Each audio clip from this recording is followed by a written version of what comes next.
The raven found Dragonstone in a gale. It arrived at dawn as wind clawed the black basalt like a living thing and the sea hammered the rocks in white-mouthed fury. Stannis Baratheon stood on the northern terrace with a cloak thrown over his shoulders, iron at the throat and salt like grit in the air. Davos Seaworth was with him, a step behind, his gloved hands folded as if he meant to catch the day itself should it fall.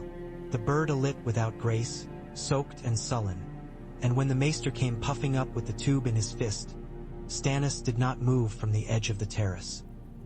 He broke the seal with his thumb and read with the wind flattening the vellum against his hand. He did not blink at the words.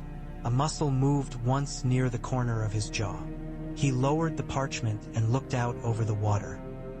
"His Grace names you hand, my lord," Maester Pylus ventured, as though the sentences might have been too large for the eyes that had read them. "So I have read," Stannis said. Davos waited. If there was joy, none showed. Stannis' face was carved shipwood. Gray stubble thickened his cheeks. The sea and the years had weathered him but not softened him. "On the instant?" Davos asked, cautious. "On the instant," Stannis answered. "He is riding north to see our brother of Winterfell and will proclaim it there, for love and for spectacle." He rolled the parchment. "I am to come at once to King's Landing. I am to make the city obedient and its watch loyal. He writes that I am to put down the soft rot he smells in every column and cushion. He writes that I am to make the king's peace." He looked at Davos. "He writes that I am to do what I have always done. The realm needs a hard hand," Davos said. "It needs an honest one," Stannis said, and the wind made off with his words into the breakers below. He gave orders as men give alms, because duty leaves no coin in the purse for doubt.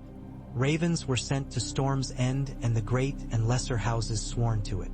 Davos was told to make ready the royal fleet that still lay at anchor in the city and, failing that, to make ready whatever hulls could be pried from their winter moorings on the stepstones of Dragonstone.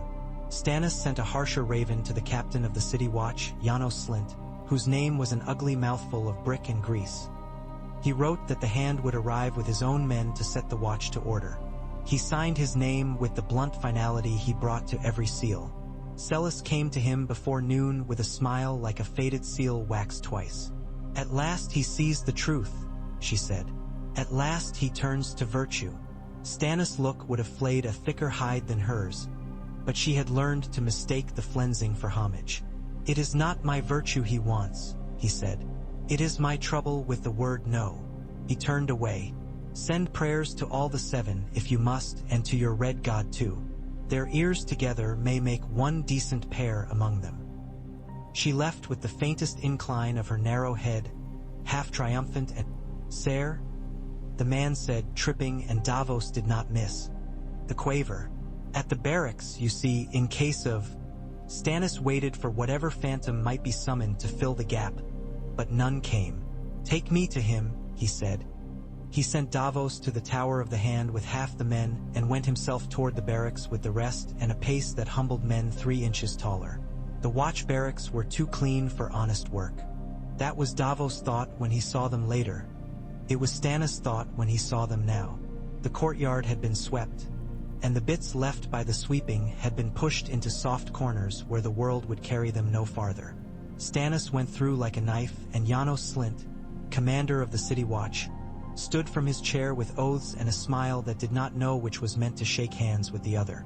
"Your lordship," Slynt began, reaching for obsequy and finding it just beyond his fingertips.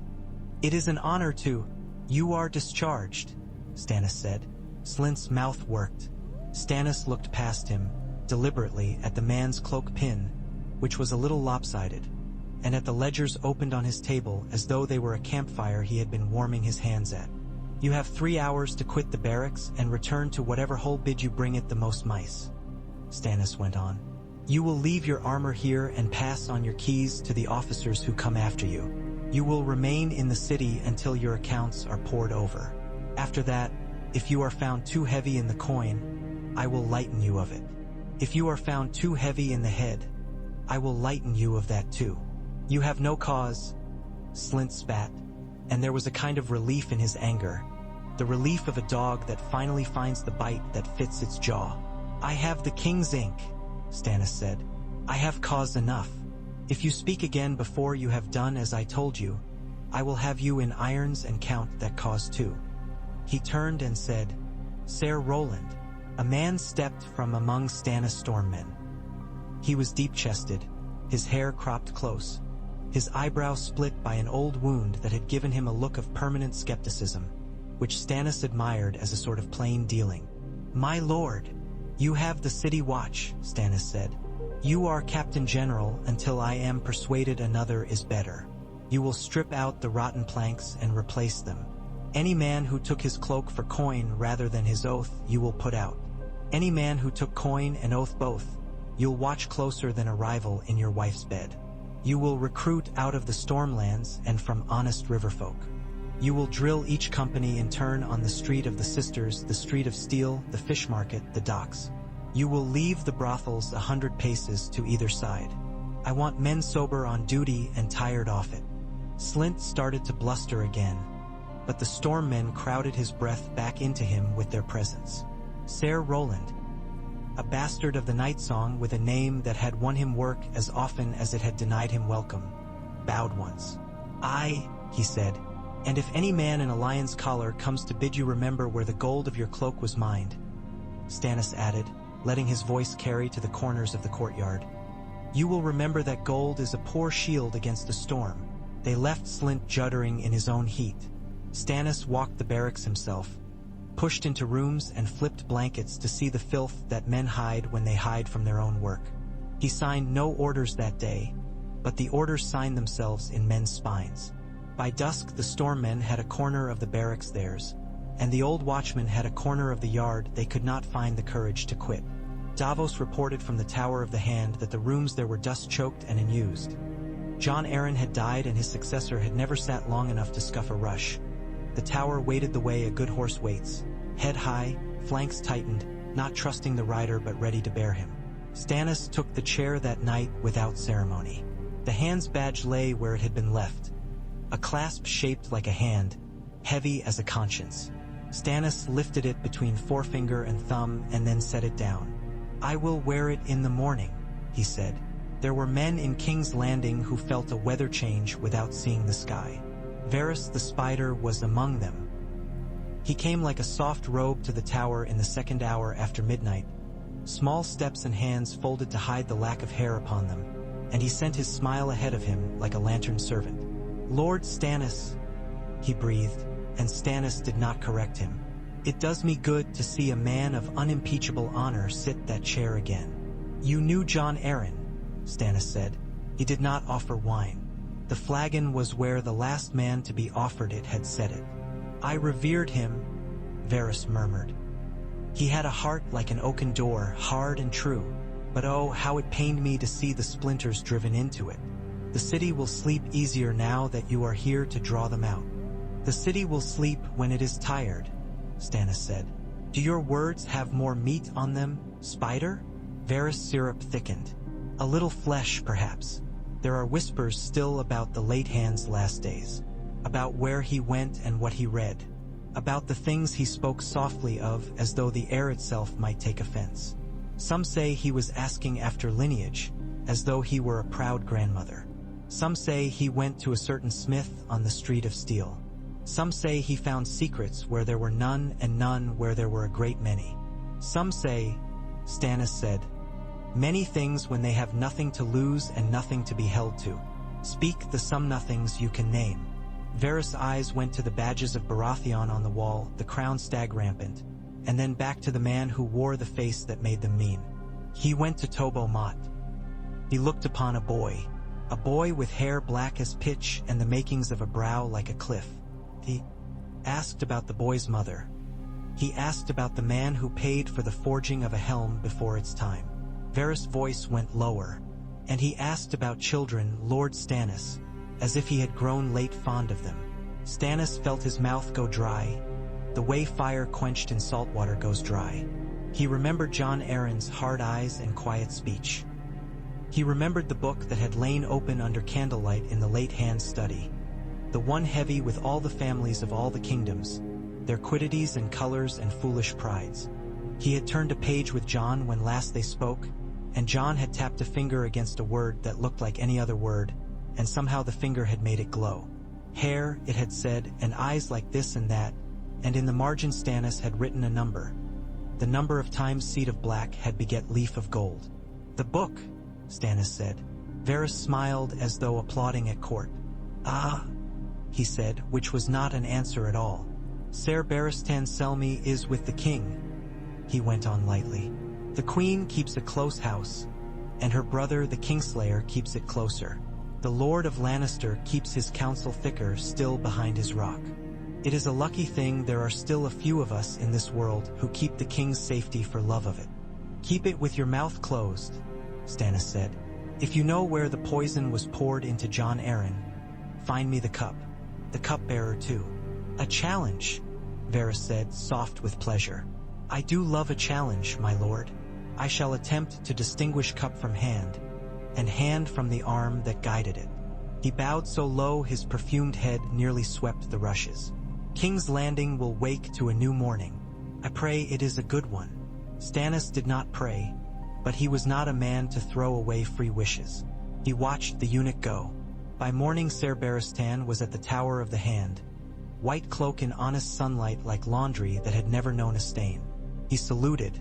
His face was a ruin of lines and his gaze was steady. "My lord," he said. "You've grown careful with titles in your years," Stannis said, and the old knight's mouth twitched. "I have grown careful with many things," Barristan said. "Some perhaps too late." "The king," Stannis asked. "Rides at his leisure," Barristan said. "He visits Winterfell to break bread with old friends. He speaks too freely of old dead loves, but I am only a knight and not a confessor." Stannis' jaw had its little movement again. "I will have the city," he said. "Keep him alive." "I have kept worse alive longer," Barristan said, and it was not pride. In the days that followed, the city learned the feel of new shoes. The watchmen complained that they chafed. Ser Roland ran them until they forgot. Cloaks changed shoulders. The yellow faded in the sun on lines behind barracks as if the city had shed a skin. Men from Storm's End, men from Greenstone, men out of Tarth with the sea still drying in their hair said their oaths before the hand and got their pay from a clerk who counted coin in front of them, which was a novelty in King's Landing. The brothels discovered that the watch could laugh without climbing the stairs. The guilds discovered that the watch could count without misplacing a bribe instead. Davos went with Stannis to the Street of Steel with only 2 men at their back, because trouble is easier to know when it is not frightened into pretending it is friendship. Tobo Mott's shop breathed heat and discipline. The master armorer came bowing and smiling and calculating. "I want the boy," Stannis said. Tobo's smile did not waver. He was a man who had sold too many works to too many tempers. "Many boys, my lord," he said. "The one Jon Arryn looked upon," Stannis said. "The one with black hair when gold would have pleased another household better." Mott's eyes cut sideways to a corner where hammers lay in tidy rows. "He is a good apprentice," he said slowly. "He'll be better for the realm if he is seen," Stannis said. "We will speak to him. If he returns here afterward, so be it." Davos stepped forward when the boy came. He was big for his age, with a forearm already nodding into a man's, and he had a plainness to him that Davos found almost beautiful. No garnish, no pretense, the iron of his eyes still unshaped. "Your name?" Davos asked. "Gendry," the boy said. "Your mother?" Stannis said. "She's dead," the boy answered. He saw Stannis' face and added quickly, as if there were a test he had been made to take without ever being taught what letters were. "A tavern girl. She had yellow hair." Stannis felt a weight shift on a table he had set inside himself years ago. Davos saw him lift his eyes toward the light above Mott's oil-dark rafters. "Where did your mother serve?" Davos asked gently. "I don't remember," the boy said. "Somewhere by the river." Stannis looked at Tobo Mott. "Who paid for his helm?" he said. "A man," Mott said, which was honest for being so bald. He saw Stannis' fingers make that small flex. "A lord," he added. "Fair hair." He brought a purse and wanted the helm to be good. He said for the boy's pride. He said for the shape of the head. He said that as he grew, he should be proud to have it. He spread his hands. Men can be very tender with other men's children. Can they? Stannis asked flatly. He turned to Davos. Find the helm. Take it to the tower. Have Pycelle find me the book. He looked back to the boy. If anyone asks what you told me, you will say you told me nothing. If any gold cloaks come, you will call them yellow cloaks and make them angry enough to trip. These men will walk you home at dusk for a night. Beware of kindness from strangers during that time. Do you understand? Gendry's jaw worked. He nodded once, as if to admit he did not understand but would die trying. Back in the tower, the book came with dust farting out of its spine and Pycelle wheezing like a bellows swollen past its good sense. A most useful volume. Pycelle observed in that voice he used to pretend to be older than he was. One that Lord Aaron prized greatly. I had wondered whom it might call next. You had wondered, Stannis repeated without inflection. He turned leaves with patience. Black, black, black, black. He was a man to whom the world could be explained in a single proof and then not explained again. Davos watched him from the side and thought of ships.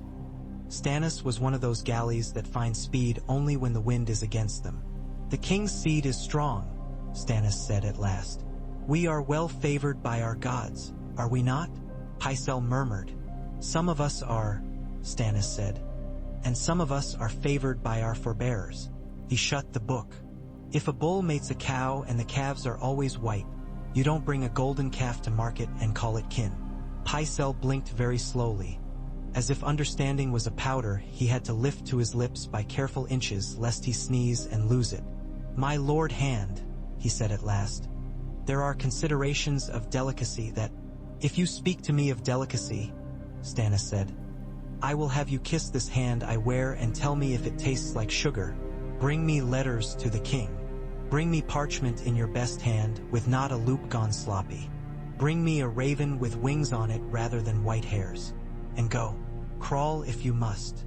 When Pycelle had left, Davos said, You mean to tell him now? Do I look a man who would set this in a cask to ripen? Stannis said. His mouth was a straight cut across his face, but Davos thought he could hear iron under it, beginning to sing. Robert Baratheon arrived in Winterfell to noise and warmth and a history he could lay his head against like a hound against a knee. He breathed snow into his chest and laughed and strode, and every stride was a denial of the years that had worked themselves like knots into his shoulders. He embraced Eddard Stark in the yard and held him too long and hit his back too hard, and when the partying was done he went down into the crypt and knelt where the stone woman lay with her stone eyes stern upon the stone world. Stannis Raven found him there with a cold that had nothing to do with the place. Robert read the words under the slow breath of Winterfell's bowels and swore, and then did not swear, as though his mouth had suddenly gotten the sense to fear what carried out of it when it let the oaths fly. Eddard stood beside him, silent, the way good men stand when worse men must speak. He would say this, Robert muttered. He would always say this. The boy's hair, the seed, the damned books. Stannis never loved me more than when a book could tell him I had made a mistake. Does he say anything that is not either true or reasonable? Eddard asked. Robert exhaled a laugh without humor. You were always his herald, he said, not unkindly. He pushed himself up, the joints of his knees talking about their years of going up and down too often. He wants me to return at once. He counsels caution in all things that might be fun. He warns me that the Watch is a nest of rats that have learned to braid each other's tails into ropes to climb with. He says the Queen will be an obstacle as difficult to remove as a pillar in a tight hall. He says to bring no lions if I want to keep the antelope. He says that you have trusted too easily where you ought not, Ned said, and Robert looked at him sidewise and grunted. He says that without saying it, he admitted. He folded the letter. I named him Hand, Ned, because he will do what I cannot. Because he will despise me for liking pretty things better than necessary ones and still not forgive me after I have stopped liking them. He will save me, if he can, from myself. It is a kinsman's work. Ned bowed his head, which he did rarely. Let him, he said. He says to keep my hunting short, Robert added with a flash of his teeth. A man who has never enjoyed a hunt telling a man who has seldom enjoyed anything else that the gods will not postpone their judgments for a boar's sake. He has the soul of a bailiff. The realm needs a good bailiff, Ned said. That it does, Robert agreed. He sighed. I'll go then, I'll go. I will take Selmy and 20 good men and not a lick of Lannister red. You, my friend. He looked at Ned and something softened in his face, like tallow just beginning to warm. Stay where your heart is, if you will. I would have you as hand in a world with more feasts and fewer knives. This is a world with knives. So Robert went, and Winterfell watched his banners climb away over snow-scabbed hills and then drop out of sight. Eddard stood long in the wind and did not go below until his hair had become one piece with it. He thought of Stannis, whom he had not seen since the Trident, and he thought that if the gods looked down upon the south at that moment, they would see a thing happening there that had, for good or ill, the clean shape of a tool finally fitted to the grip that had been meant for it. Robert reached the city with fewer horns blown. The court had gathered itself like a cat, sure of the sound of the key in the door. Cersei stood on the steps of the keep with a pale perfection that had learned over the years to hold steady even when the house rocked. Joffrey was at her side with his chin up and his lip already learning the sneer that men would come to fear because it always came before something bad. Tommen and Myrcella stood farther back, trying to make themselves small and failing. Jaime leaned upon a pillar with his armor a wider smile than his face cared to wear. Barristan and the 20 went ahead into the keep and did their silent work. Stannis met the king in the hall below the throne, where light made a rag of itself on old tapestries and guardsmen stood with their weight balanced by habit more than purpose. The brothers embraced like men accustomed to giving each other bad gifts. "Did you put the city aright with a look?" Robert asked. He was trying to make levity leap across a gap. The gap watched it fall. "I put the city aright with men," Stannis said. "Your watch has a captain who can read and a quartermaster who can count. It is a rare pairing. And they say I do nothing for this city," Robert said. He glanced over his shoulder as Cersei came, floating on that careful anger which has learned to conserve itself. "Wife," he said, not unkindly, and kissed the air near her cheek. "My lord," she said, and her eyes slid past him and cut at Stannis and did not slide farther to Davos because men like Davos were not meant to exist in rooms like this, and so she trained herself not to see them. "My lady queen," Stannis said without bowing. He gestured with 2 fingers and Ser Roland Storm stepped from a shadow of guardsmen that had never been his before. He put a small scroll into Stannis' hand. Stannis offered it to Robert. "The changes to the watch," he said. "Those who have been dismissed are named within. Those under surety are named as well. The new captains have sworn, and they have sworn to you, not to your queen, nor your coin, nor to any peddler of favors." "Do you accuse me?" Cersei asked very mildly. "I have not yet made my accusations," Stannis said. "When I do, it will be in a place with a door shut." Robert's gaze went to the scroll. "Later," he said, slipping it into his belt. "This morning I will drink and eat afterward and then drink again." "You will hear me this afternoon," Stannis said. "I will hear you when I can bear to look at your face," Robert said with a flash of the boy he had been, but there was no malice in it. He put a hand on Stannis' shoulder and squeezed once. "You have saved me trouble. You have a talent for it. Let me spend a few hours forgetting why I asked you to." Cersei smiled then, small and white. "He'll be reading by sunset," she told Stannis. "If you let him go." Her hand, trim, sure, smoothed the silk at Joffrey's shoulder. "And when he reads, he will remember that some loves of his died long ago and are better left as skulls in the cold." "Some loves need to be dead," Stannis said. "Others need to be married." Her eyes narrowed. She turned and went, with Joffrey beside her. His quick sideways looks like little knives thrown without practice. Jaime lingered a moment longer, his lazy grace at ease against the pillar. He brushed invisible lint from his sleeve. "Brother," he said to Robert. "Other brother," he said to Stannis. He made a little bow whose insult was so fine that it would have taken a master to put it into words. "Welcome home. I trust the watch will now keep the streets clean enough for my boots." "The watch will keep the streets clean enough for any man to walk them without fear," Stannis said. "Then I'll avoid them," Jaime said cheerfully and turned away. That afternoon the king read. He drank a cup and then another, and then he set the wine down, which for him was something like a prayer. Stannis spoke. The book was there open upon the table. The helm was on the chair beside it. Davos stood with his hands folded at his belt and said nothing because he had said everything he knew to say before now. Robert listened in that old way he had learned when he trusted men who did not flatter him. And when Stannis reached the end, he sat back and he breathed, and then he breathed again. "I loved her," he said first. "I loved an idea of her that I drove into my skull like a nail with my own fist. I married another because she was beautiful and because her father had the gold to mend the crown I broke. I have made a fool's life." He looked up at Stannis, and there was a strange gentleness in him, out of place, like a bear's paw petting a bird. "And you never let me forget it. Gods, Stannis, if I had had you at the trident telling me that my blow was ill-aimed, I'd have hit Rhaegar better." "You hit him well enough," Stannis said. He put his hand flat on the table. "Robert, your children are not yours. They are mine in as much as I have fed them," Robert said. He said it without heat, and then, as if ashamed of the calmness, his voice rose. "They are mine in that I put my name to them. They are mine because the realm will call them so if I tell it to. They are mine because I have a woman who tells me so in a bed where I sleep and where I do not sleep." He slammed his hand.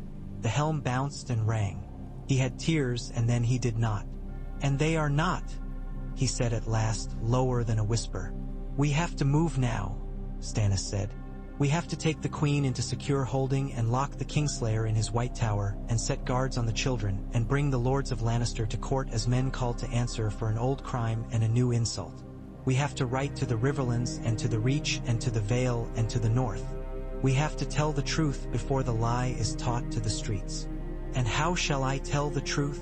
Robert asked in a suddenly small voice. "Shall I stand on the steps and say I have been a fool and a cuckold and a liar, and that the boy I have taught to hold a sword is nothing to me but a stranger? You shall say that the law is the law, and that it binds you as it binds the lowest man who carries your chamber pots," Stannis said. "You shall say that you love your realm more than you love your shame." Robert looked down at his hands. He had killed a prince with them once. He had held a woman with one of them while he drank with the other. He had sat a throne with them and felt nothing in the wood under his fingers. "Call Barristan," he said. "Call him and 3 more that he trusts. Call Ser Roland. Call the queen to me." Cersei came in a gown the color of green apples and made a bow. When she raised her head, her eyes were knives sharpened on ice. "Husband," she said. "Wife," Robert said. "Seat." "I prefer to stand," she said, and it was a measure of her that she could say it and not tremble. "So be it, Ro," Bert said. He told her in words as hard as stones and as bare. He told her what Stannis had told him. He told her what he had known and not known. He told her what would be done to keep the hurt from traveling farther than it must. He said, "The children will be kept safe. You will be kept safe. Jaime will be confined, treated with the honor due his office and none of the privileges it has allowed him. You will not see each other. A council will meet. If you have words of defense, they will be heard. If you want to name a champion, keep your melodrama for a place where the gods toy with men. In this city the law is my will, and I will bend it only to make it sturdier." Cersei listened. She smiled only once, and it showed the lioness behind her teeth. "And if I say no?"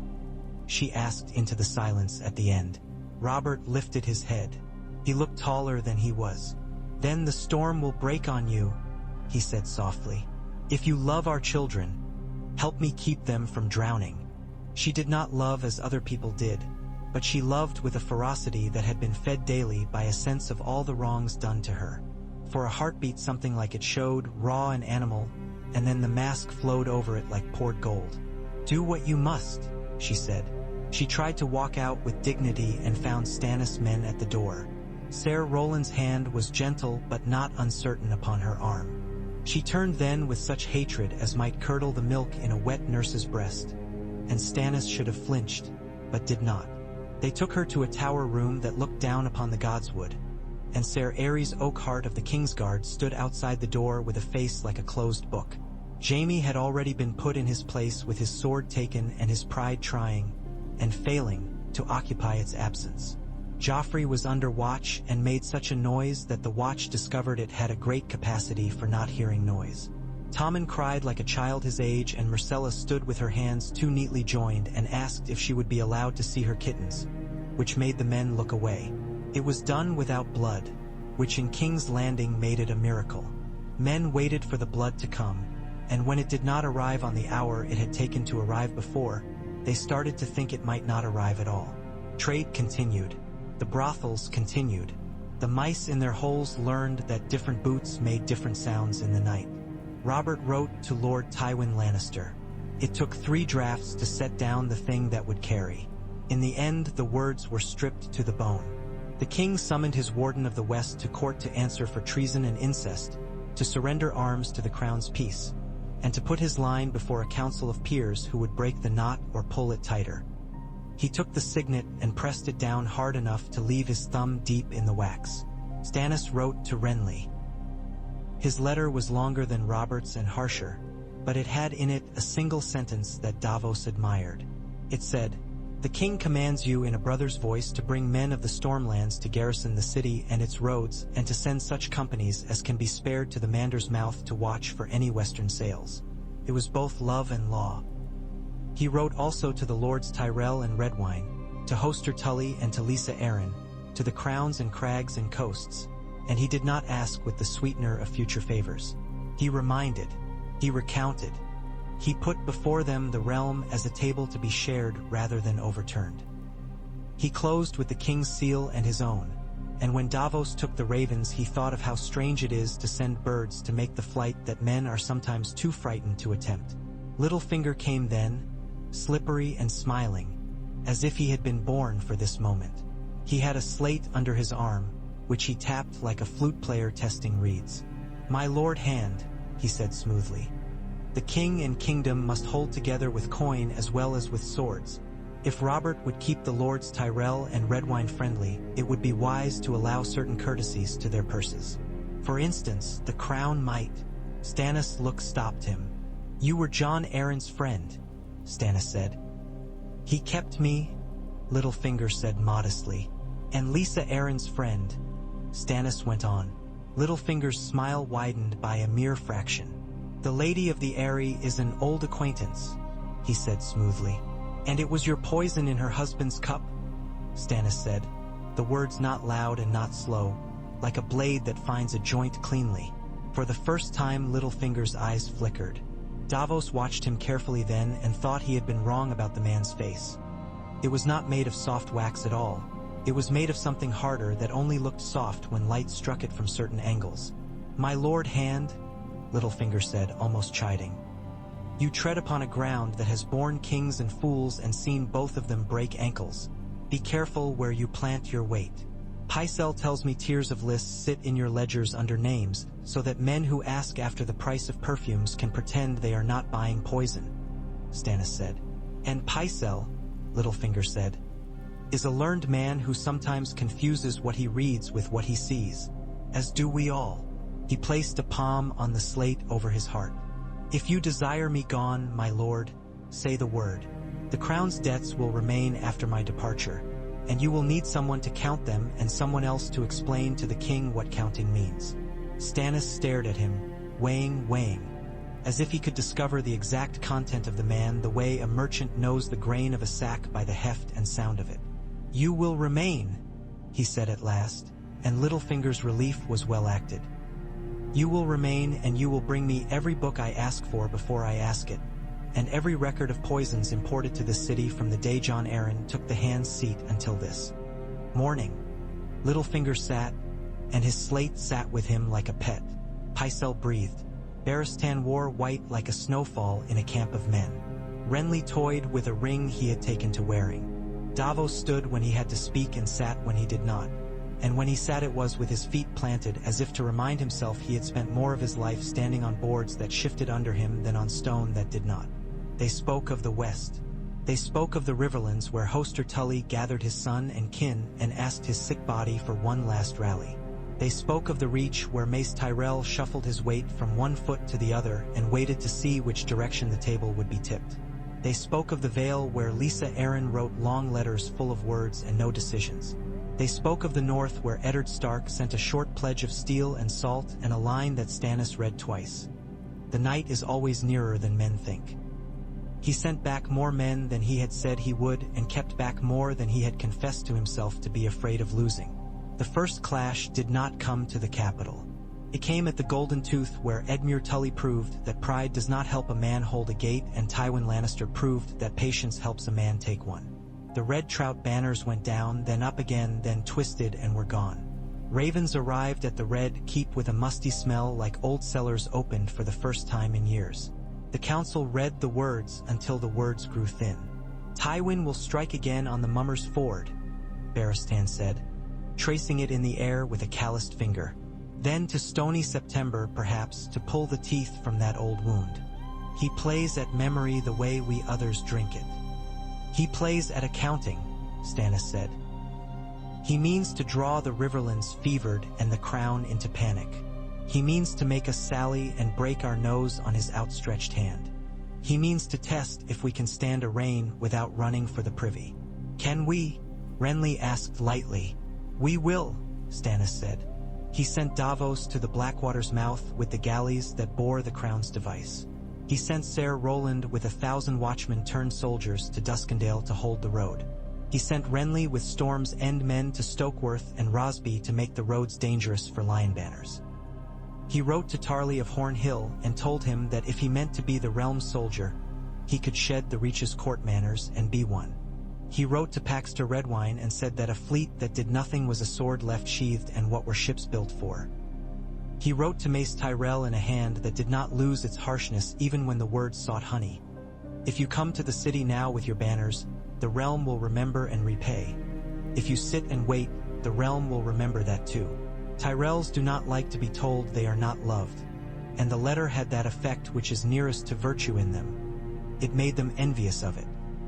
Mace came slower than Stannis would have liked, faster than Stannis had bet in his heart. He brought banners like a garden planted in motion. He brought Randall Tarly with iron men whose spines had set in battle rather than in the cradle. He brought the Redwines with ships that tasted the Blackwater with long, greedy tongues of hull. He brought Garland Tyrell, smiling, and Loras, deadly. He brought Olenna's tongue, though not Olenna's person, which was almost as good. He brought, finally, Marjorie, who was not needed for war but who smelled of the future in a way Stannis distrusted. Robert saw her once and did not hide his smile. Stannis saw Robert see her and tapped 2 fingers against the arm of his chair. Once, twice, as if to call back order into a room that had fallen to clatter. You have a wife, Stannis said later in private. I have a mistake, Robert said, and drained his cup, and did not refill it. If you set aside the lioness, there will be trouble, Stannis said. There is trouble already, Robert said. He stared into the empty cup as though answers might be found at the bottom of it like lees. The West is in arms. The Riverlands burn because a girl was pushed too hard and a father loved too much. The Vale hides in its mountain like a mouse. The North glares and stays. The Reach arrives with flowers in one hand and knives in the other. And you, brother, you make the city behave. You are the only thing that works as I thought it would when I named it. He grinned without mirth. A man cannot have too much working at once. He becomes suspicious. Be suspicious, Stannis said. I have found it prevents surprises. They heard at last what they had waited to hear. Tywin Lannister breaking in the Riverlands again, then breaking off, then sending Jaime Lannister on a sweep east along the Blackwater to test the gates that watched it. Stannis sent Ser Roland and Renly both to meet him, and Loras Tyrell went as well because his blood did not like sitting still. They fought near Sow's Horn in the wet green of a field that had never expected to know so much iron. Jaime rode like a painting come loose from the wall. Loras rode like a song that had been taught to pierce as well as soothe. Renly rode well enough and grinned too much. Ser Roland rode with his jaw set and kept the men in order while the other knights chased glory. They broke Jaime's forward line, and then Jaime broke theirs in return. And when it was over, neither side had the breath left to blow its own horn. Jaime withdrew with disdain disguised as decision. Renly wrote a letter that was equal parts pride and relief, which is a mixture only younger brothers think is wine. Loras sent a lily pressed in the corner of his parchment, which made Stannis look at it as though it had sworn a false oath. In the night after that fight, Varys came to the tower with a face that did not smile. "There was an attempt," he said. "On whom?" Stannis asked.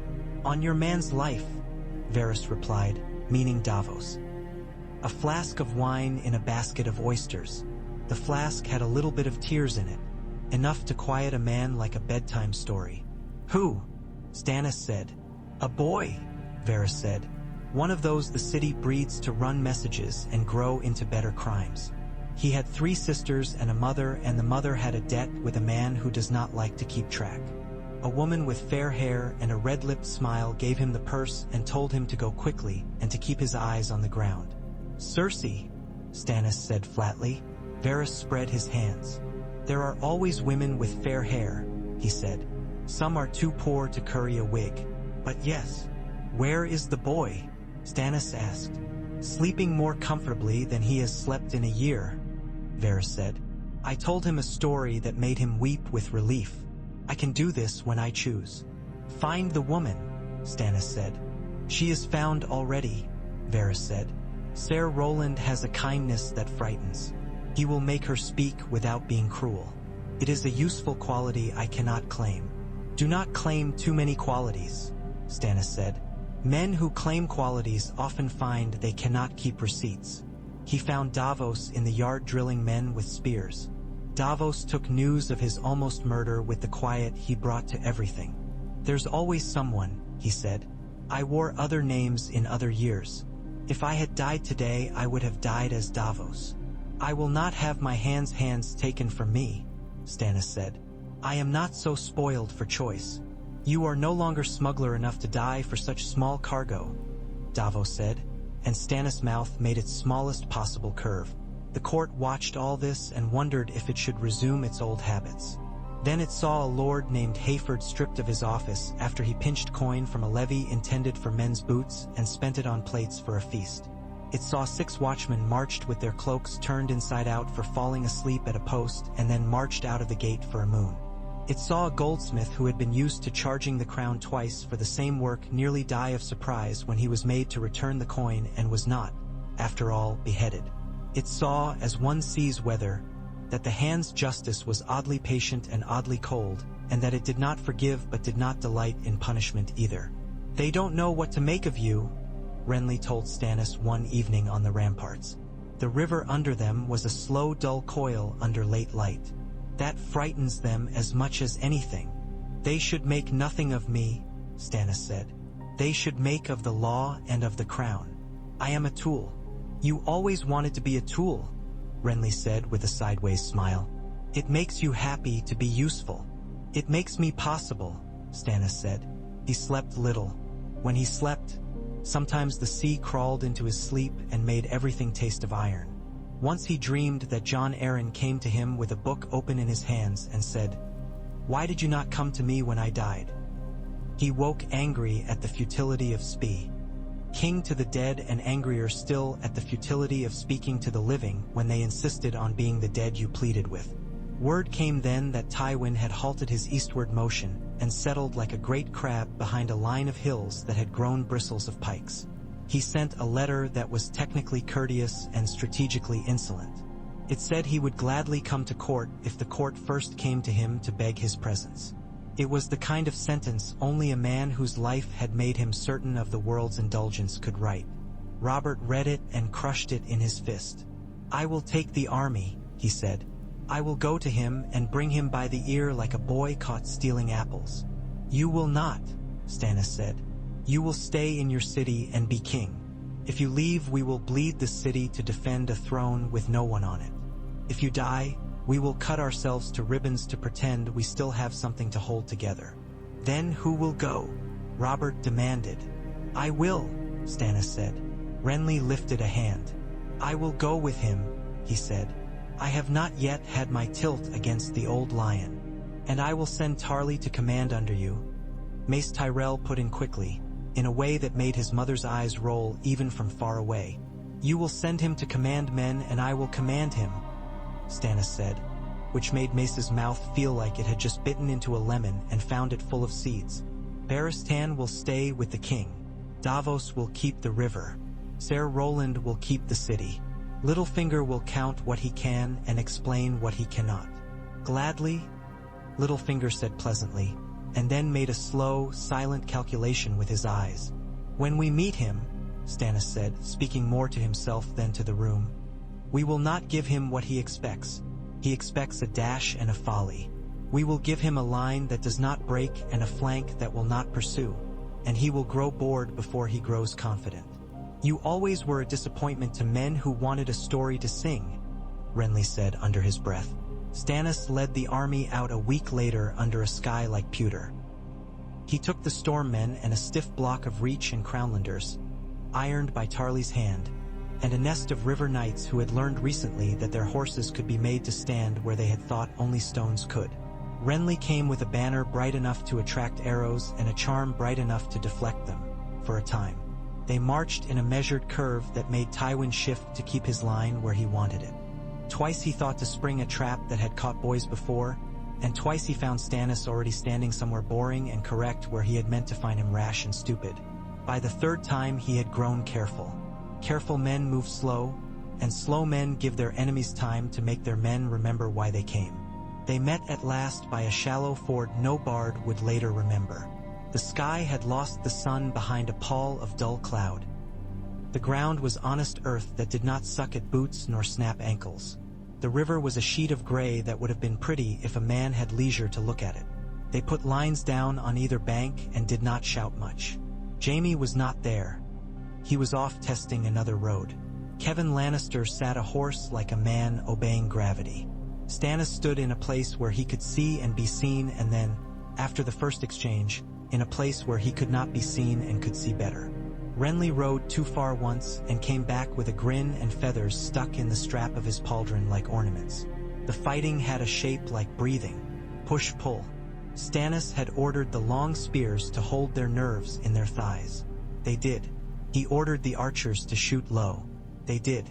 He ordered the left not to chase a gap when it opened like a mouth. They put their feet where he had told them to and were cursed by men whose boots would have been happier running. He kept Tarly on the right with the orders men give to people they do not love but trust. Stand, and when the hill comes, stand on it. Tarly did it like he had been born on a hill. Tywin tested the center twice and disliked the taste of it each time. He sent a flank to worry at the left and it found it boring and solid. He sent a cloud of crossbowmen to salt the ground with iron and France knights to charge where it had recently become less salted. The knights found that iron salt still hurt in their horses' bellies. He pulled back then, in perfect order, as befit a man who had learned to win by knowing what not to lose. When he withdrew, Stannis did not send men to die on the backs of those who had turned. He had his men stand and breathe and watch the west go. Those who longed to give chase learned something about longing that day, and that it can be carried like any other burden when you decide not to put it down. They did not sing of the battle later because it was not the kind that asks for a tune.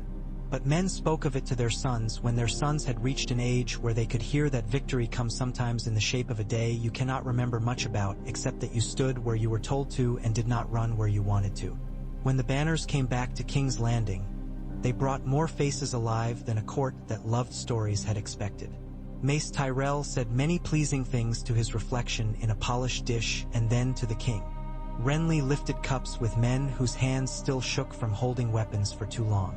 Stannis went to his tower and read accounts, which was the way he told himself he had not done badly enough to be punished and not well enough to be forgiven. The West did not come again. It hunched behind its hills and counted, and when it had counted enough to know that to try another roll of those dice was to invite those dice to be taken away, it sent a letter. It said that the Lord of Lannister would attend court under safe conduct. To N. Swore questions. It said that he did not, of course, admit any guilt. He said that if any were found in his house, he would be as surprised as the king. It said many other things that said nothing. It was signed in a hand steady enough to have held the rock up by itself. Stannis read it and heard a crab scuttling backward into its hole.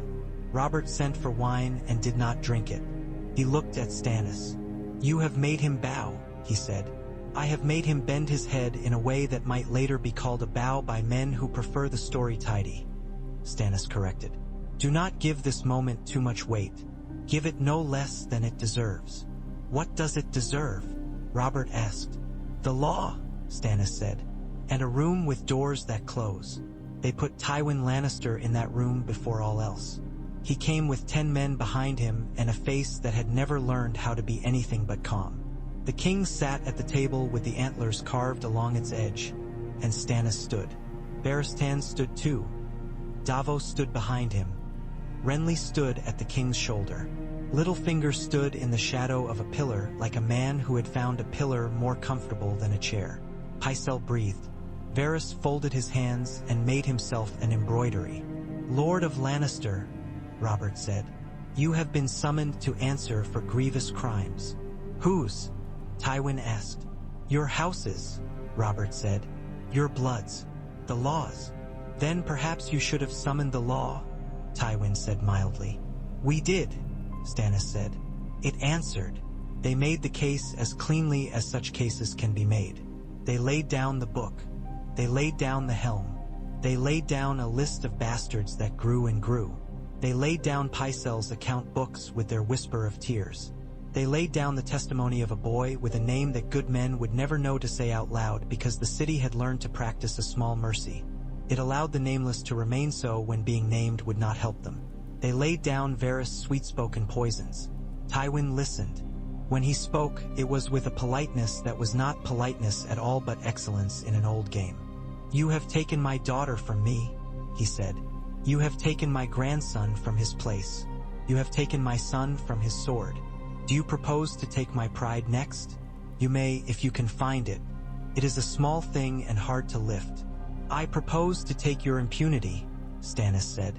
"And I propose to set the realm back upon the stones you ripped out from under it when you taught it that a man may dodge a law if he can find a corner to stand in that the law does not quite illuminate." Robert's voice was rough. "Do you deny it?" he asked. "Do you deny the children are not mine?" Tywin's eyes flicked and did not flick. "I deny nothing you are willing to kill me for saying," he replied. "I will say only that my daughter did what she did to keep you from a danger. One I doubt your brother will admit even exists." "The danger of an unfaithful queen's belly?" Renly asked softly, and Tywin's mouth tightened without changing shape. "The danger of a realm without a Lannister purse to mend it," Tywin said, and then, after the smallest pause that was a better bow than he had given yet, "My king." Robert closed his eyes. "My enemies," he said and swallowed, and then said it softer. "My friends." And then, more firmly, "My duty." They did not try Tywin that day. The law is a creature with rituals, and Stannis would not break them. They put him in a fine chamber with guards who knew their work. They convened peers. They wrote and sent and set dates and times. They did it all as though haste had never been the way men got things done, because haste had killed so many good men that the walls still remembered their names when their children had forgotten them. Cersei did not plead. She had had time to decide what she would be. Not a penitent, not a supplicant, not a mother begging. She became a queen who had been wronged, which was a role she had practiced since girlhood. She held herself like a sword held too long in one hand. Jaime learned a patience he had never wanted, and it did not become him, but he wore it as he had learned to wear white, with an insolence that almost made it look like grace. Joffrey was the worst part of it. He raged. He threatened. He dropped to a cold fury that made servants step away like men finding a scorpion in their bed. Stannis watched him once through a half-open door as the boy harangued Tommen about soldiers and alliances and acts and treasons. He saw the boy's mouth thin until it looked like a scar he had been born with. He saw Myrcella stand and move between her brothers without seeming to move at all. "The realm should thank me for doing this to him now," Stannis said later to Davos. when the time is all soft and can be molded, rather than when it is set and must be broken. The realm is not good at thanks, Davos said. It is good at forgetting men who asked for it, Stannis replied, and for once there was humor in it. The trial was long and careful and difficult. In the end it found what it had found the moment the book was opened.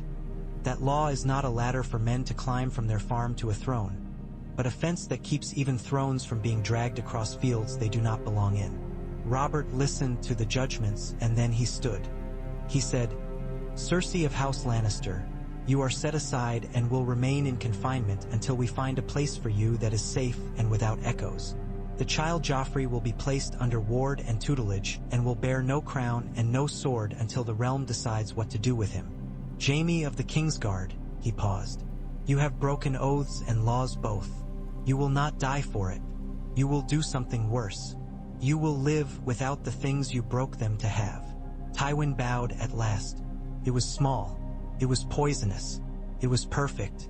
"As my king commands," he said. Afterward, the city did not riot. Men and women thought about rioting and found they lacked either the hunger or the bravery. The watch was on the streets, and the sound of their boots comforted some and angered others and kept both from acting on what their guts told them to do. The taverns filled with talk about what should have happened and what would have if only the man speaking had been in the room, and then emptied as men found their beds and women found their sleep.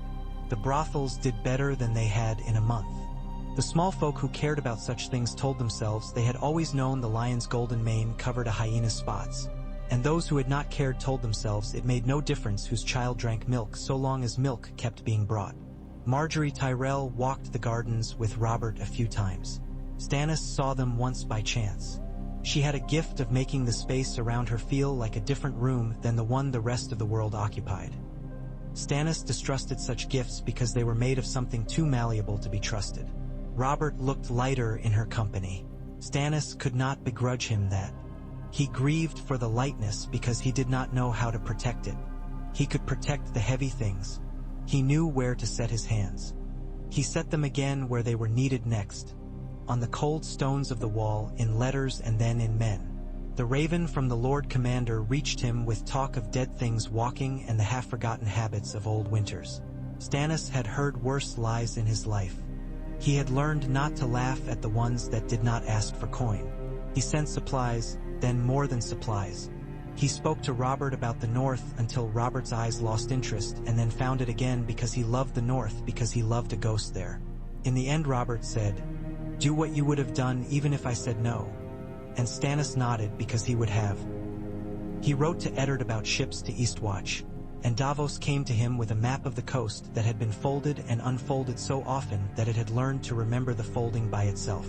"There are coves here and here," Davos said, pointing with the stub of a finger that sometimes startled men. "And the storms play kinder upon those shoulders than they do upon those.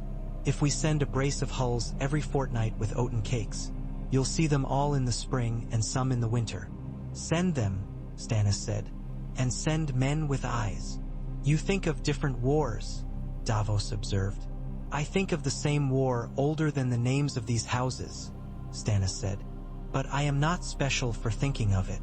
I am only thorough."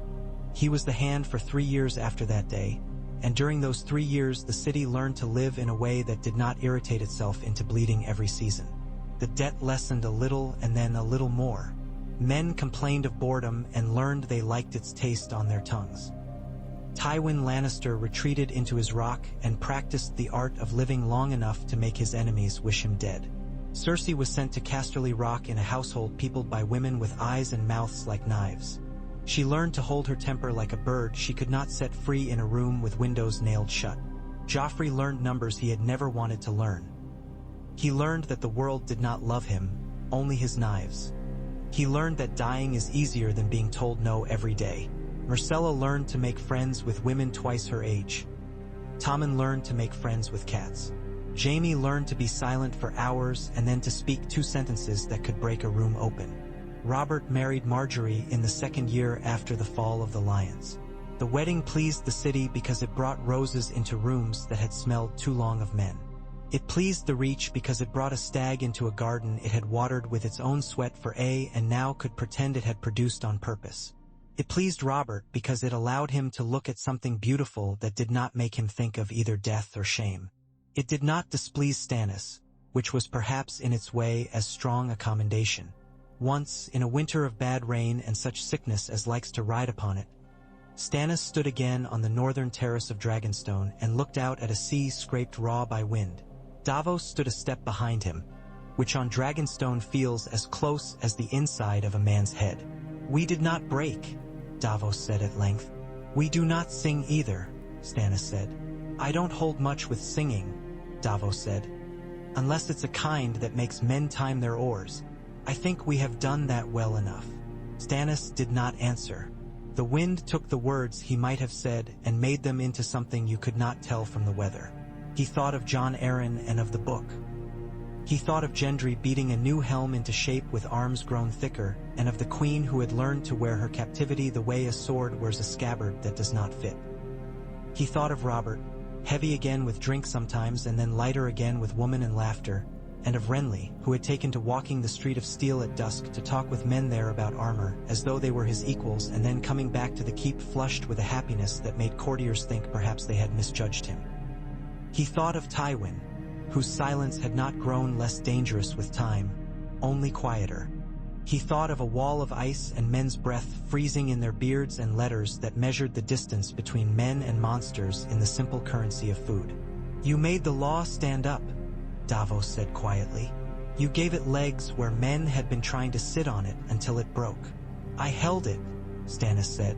"It will stand as long as I hold it. When I let it go, it may learn to hold itself. Or it may not. I am not a prophet." "You are a bailiff," Davos said, and Stannis turned his head half an inch, which why? Take him was a laugh. A gull flailed by, and the sea threw up a spume that died on the terrace in a pattern that looked, for an instant, like antlers, and then like nothing at all. They went below. Duties waited. Men waited to be corrected, to be paid, to be told they were wrong, to be told they had done well. The city waited, hungry always, but no longer starving itself out of stupidity. The realm waited, breathing, for the moment, without feeling the hand on its throat. The storm had not broken then. It would break as storms do, simply because that is their nature. But in that moment between the wind's warning and the first hard rain, it was possible to believe that men might, with stubbornness and with work, teach their houses to stand longer than other houses had before them.